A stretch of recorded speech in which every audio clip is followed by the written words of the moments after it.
Hello and welcome to Trains and Viettic. Today I greet you in front of a door.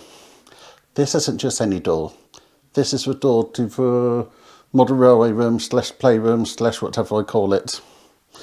So why are we here? Well, it's mid-September, so I thought it's time to give you a progress update of how the layout room's going.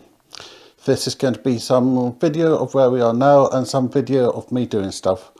So let's go to the titles and then we can go into the room.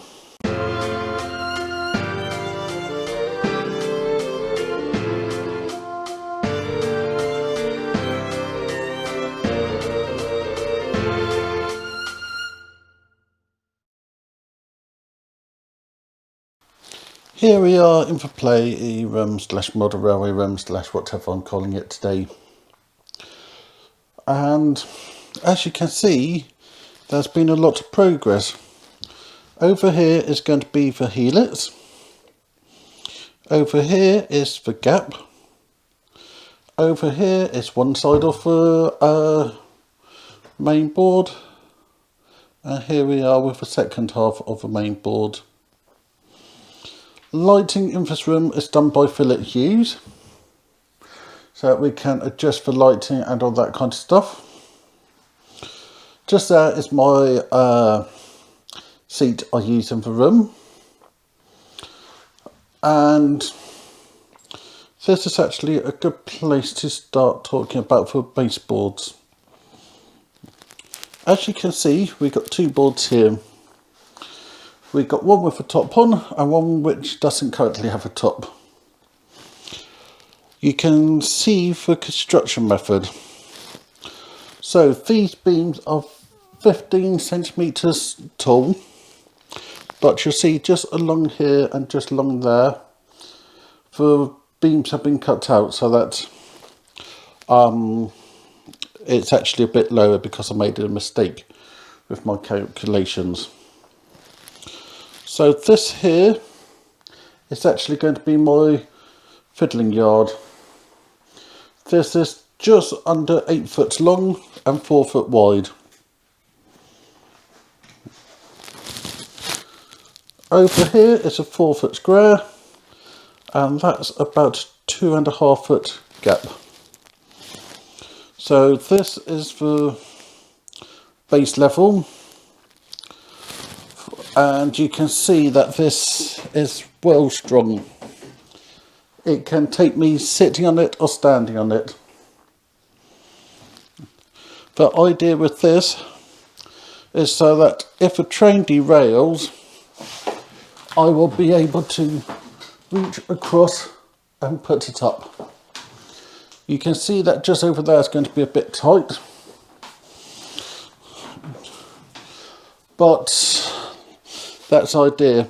We then have layout storage underneath, whereabouts I'll be keeping all the boxes of the locos and all the stuff I'm using. So I think I'm now going to take you back to a few months ago when I was working on these boards.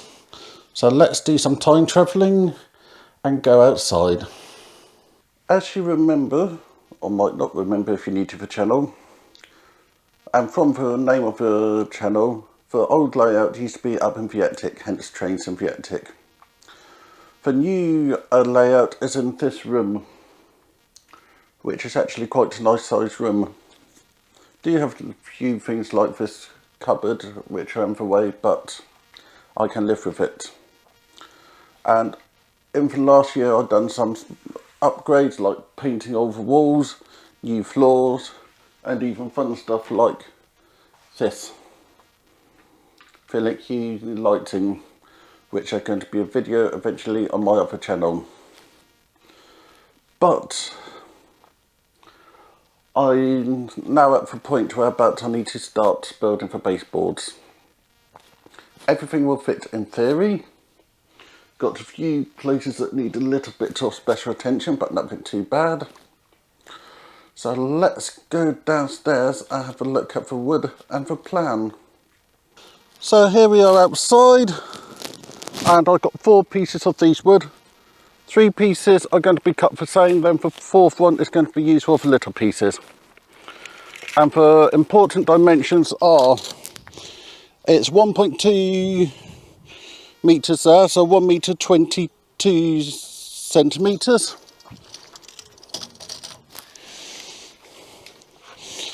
And then it's 2 metres 44 centimetres. The aim is to first of all cut this at 2 metres 22, which gives us our top. We'll put that to one side and leave it for the rest of the day. Then after that, we'll set up the table saw and cut this into 10 centimetre lengths.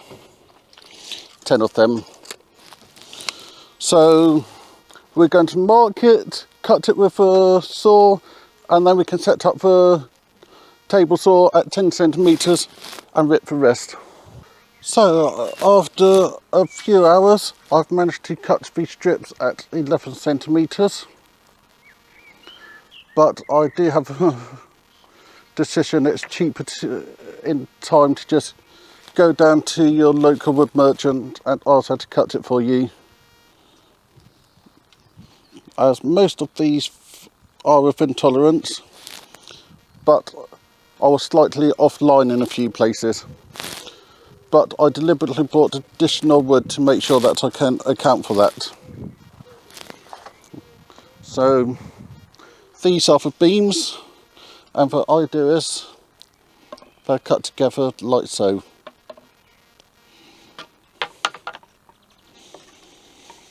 So that's those bits.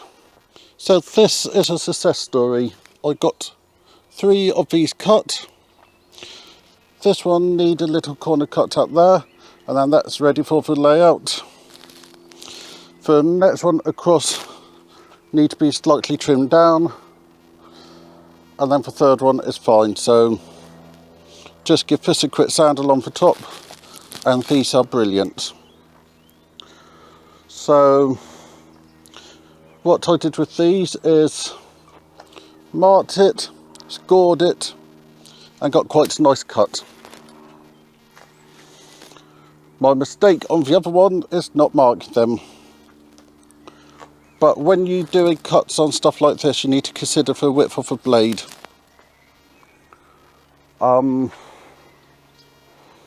So next thing, we'll be starting to make the template for these boards and then get the router out. So I'll see you in a few days' time. It's been about 2 weeks since you last seen anything. And in front of you, you can see a rough frame. So how did I get to this stage? This is actually the second one. The first one is up in the playroom. But you can see on this piece of wood, there's 5 holes. These are more of a guide than anything else. And then you can see that there's 4 slits cut, which have been done on the chop saw. They have been cut about halfway long. Next, I'll be taking the jigsaw and squaring everything off and cutting out the sides. And then the top go over the top, the bottom go over the bottom, and that's the baseboard. So as you can see here, that just fits over there. So next thing I'm going to show you is the actual playroom with a board or two, a frame or two in. So let's go upstairs. I hope you found that interesting. As you can see, I cut the boards. You didn't see me putting the top on, but there's the little white blocks holding everything together. But I then said about the little cube for the lighting. This is going to have 2 benefits. There's going to be a lot of items which need to be turned on in specific orders for the room to get the railway to work. And I happen to have a Amazon assistant in this room. Also, I can go into the app. I can go into the train room, I can go onto the scene gallery, and we can go and make it night time. Or we can go relaxed. Or a nice concentration. I can go for all different kinds of scenes which are set in. So we can do Ocean Dawn, or we can do a Sunday morning. So what you can't see is the different lights producing a slightly different colour. So with a touch of a button or with a simple voice command, we can go to Autumn Day, or we can go to Midsummer Day, or a really cool wintry day. You could just feel the cold in the air. So this is the reason I've gone for Hue, the Philip Hue. And then I can just press that button and go back to my normal mode, like that. So this layout is going to be computer controlled and integrated into home automation. So if you, with such a large layout, you want things to turn on in certain orders. Also, I'll be able to say a command and this room will be ready to stream in. So it's going to be a really flexible, really easy to use space. So what you can't see just yet, but I'll hold up just here, is I've been running this underneath the layout. This is the only place that mains voltage is allowed to travel, in tubing like this. So that if I find this tubing, white tubing, I know that this is my mains voltage. I'm going to have all the transformers placed just there so that mains is kept below the layout.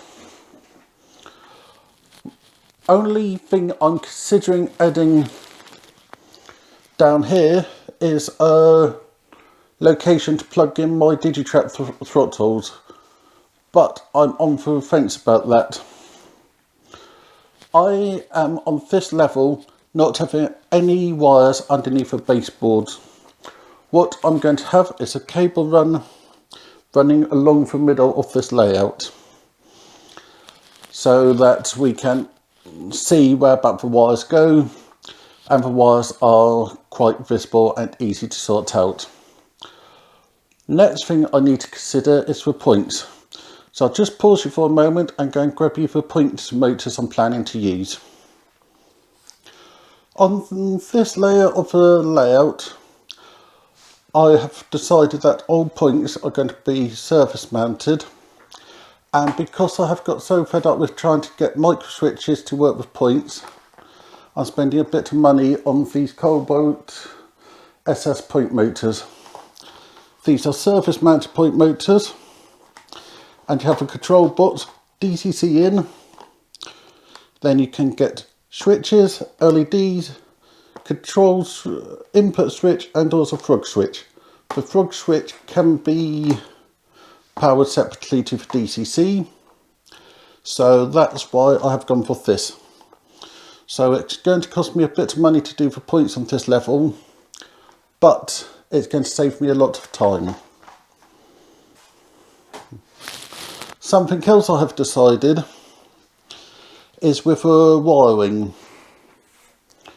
I'm planning to put crimp ends, the nail crimp ends, on all the wires. Then it means I have good locks apart from whereabouts we have it connected to the train. We're going to have all tracks detected, including points, and a rough idea at the moment, if I move us around slightly, we're going to have a round around there and then a round along there. We're going to have the four radius 1 through to 4 around there, with radius 1 and 2 and 3 going to be storage track and 4 going to be run round. I'm going to try to get as much storage as possible into this layout on this level, but on this level we're going to have a hidden fiddling yard on that side. That's going to allow me to have a bit more trains in storage, and those are going to be the trains which are used mainly on that operating session. So the idea there is I decide I want to do a Network Southeast day. I will press a button on for appropriate computer, and then for only trains I'll be running that day are trains appropriate for Network Southeast. Then for next time I come up, I might decide I want to do a SEP day, so again, only for appropriate trains. So for trains for the running session will be moved up there, and then for trains which aren't in the running sessions will be down on the lower level. I'm also planning to have some point indicator panels around. I'm debating if I'm going to have them permanently fixed onto the walls, or if it's going to be something which I just plug in and plug out depending on my mood. So you can see that this room is starting to get there, and I'm hoping in the next few weeks we'll be starting to do our live streams from in here on Wednesday nights. So I hope you enjoyed this video. I hope you found it informative. Remember to like, subscribe and comment, and I'll see you all on Wednesday for the live stream, or next Saturday when I believe I'm at the show. So thank you very much, Richard.